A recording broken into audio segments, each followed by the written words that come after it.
আসসালামু আলাইকুম। সবাইকে জুম্মা মুবারক। কেমন আছেন আপনারা, আমার বন্ধু বান্ধবরা? আলহামদুলিল্লাহ, আমি ঠিক আছি আপনাদের দোয়া আশীর্বাদে। আর আমিও আশা রাখি আপনারা অনেক ভালো আছেন। তো ঠিক আছে, আজকে আর আমার সময় হলো না, তাই এই জায়গায় আমি নামাজ পড়বো। গাও গোসলও ধুতে পারলাম না, ভালো করে শরীরটা ধুইলাম, হাত মুখ ধুইলাম। ধোয়ার পরে মানে এখন তাহলে নামাজ পড়তে যাচ্ছি, টাইমই নাই আর কি। গাড়িটা লক করলাম আর মানে খালি অজু করলাম আর কি, হাত মুখটা ভালোভাবে ধুইলাম।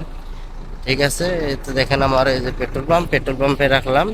রাইখা এখন আমি নামাজ পড়বার যাব। নামাজ পড়ে আসে তারপর আমি মানে কোম্পানিতে যাব আর কি।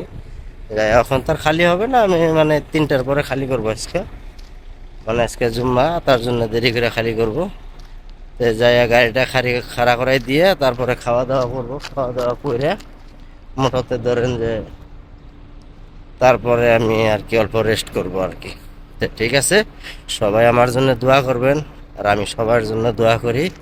তো সবাই ভালো থাকবেন, সুস্থ থাকবেন, এটাই কামনা করলাম। ঠিক আছে, তো যাই হোক, ওই তো মসজিদ, এখন আমি মসজিদে গেতে আছি। তো ঠিক আছে,